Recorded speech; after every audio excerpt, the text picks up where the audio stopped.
এবারের কোপা আমেরিকায় ব্রাজিলের 5 অ্যাটাকার তাদের ক্যারিয়ারে যত গোল করেছেন লাউতারো একাই তার চেয়ে বেশি গোল করেছেন। অ্যান্ড্রিক মার্টিনেলিরা তরুণ, তবে এদের সঙ্গে রাফিনিয়া, রদ্রিগো, ভিনিসিয়াসের গোল একত্রিত করলেও লাউতারো মার্টিনেজের জাতীয় দলের গোলের সমান হবে না। পার্থক্যটা এখানেই। বিস্তারিত থাকছে প্রতিবেদনে। বর্তমানে আর্জেন্টিনা দলের সেরা অ্যাটাকার লাউতারো মার্টিনেজ অবশ্যই নয়, এমনকি আর্জেন্টিনার একাদশেও মেলে না সুযোগ। 26 বছরের লাউতারো নামেন বদলি হিসেবে, সেখানেই জাতীয় দলের সুযোগ মেলে কম। এর মাঝে আবার রাইভাল দলের ভক্তরা অনেকে আবার তাকে জাতীয় দলে উধাও বলেও ডাকেন। তাদের অনেকের দাবি, ক্লাবে ভালো খেললেও জাতীয় দলে একের পর এক মিস করে দলকে ঢোকান মার্টিনেজ।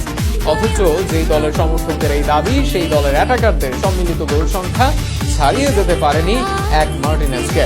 আর্জেন্টিনার জার্সিতে ব্যর্থ লাউতারো যা করেছেন তা একের পর এক দামি ট্যালেন্ট সবাই একসঙ্গে মিলিয়েও করতে পারেননি।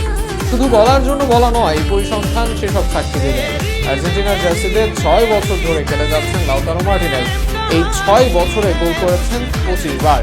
নানা সময় একের পর এক মিস না করলে বা আরো বেশি একাদশে থাকলে হয়তো সংখ্যাটা বাড়তে পারত, তবে এই সংখ্যায় ব্রাজিলের সব অ্যাটাকারদের গোলের থেকেও বেশি। কোপা আমেরিকার দলে অ্যাটাকিং লাইন আপে মোট 6 জন আছেন ব্রাজিল দলে, যার মধ্যে সবচেয়ে আশা করা হয় ভিনিসিয়াস জুনিয়রকে নিয়ে।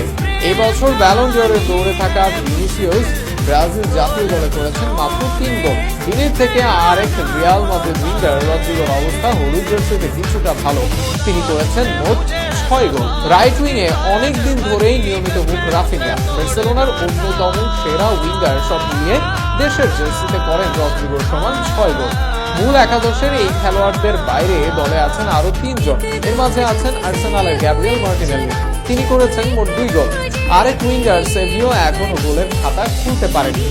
দলের হয়ে গোল করতে পারেননি এখনো এভানসন, তবে অন্য সবার চেয়ে গোলের রেশিওতে কিছুটা ভালো অ্যান্ড্রিক, তিনি জাতীয় দলের নতুন এসেই করেছেন 3 গোল। সব মিলিয়ে ব্রাজিল দলে কোপা আমেরিকায় আছেন মোট 6 জন আক্রমণ ভাগের খেলোয়াড়। এই 6 জন মিলে মোট গোল করেছেন 20টি, যা লাউতারো মার্টিনেজের থেকে 5 গোল কম। প্রশ্ন আসতে পারে, লাউতারো সুযোগ বেশি পেয়েছেন, খেলেছেন বেশি ম্যাচ। ব্রাজিলের জার্সিতে রাফিনিয়া খেলেন মোট 23 ম্যাচ, রদ্রিগো মাঠে নামেন 24 ম্যাচে। 31 ম্যাচ খেলা হয়ে গেছে ভিনিসিয়াস জুনিয়রের। 2 স্ট্রাইকার তরুণ অ্যান্ড্রিক ও এভানসন মোট 8 ম্যাচ, আর সেভিও মাঠে নেমেছেন 3 ম্যাচে। সব মিলিয়ে 89 ম্যাচ সম্মিলিত খেলেছে ব্রাজিলের এই আক্রমণ ভাগ।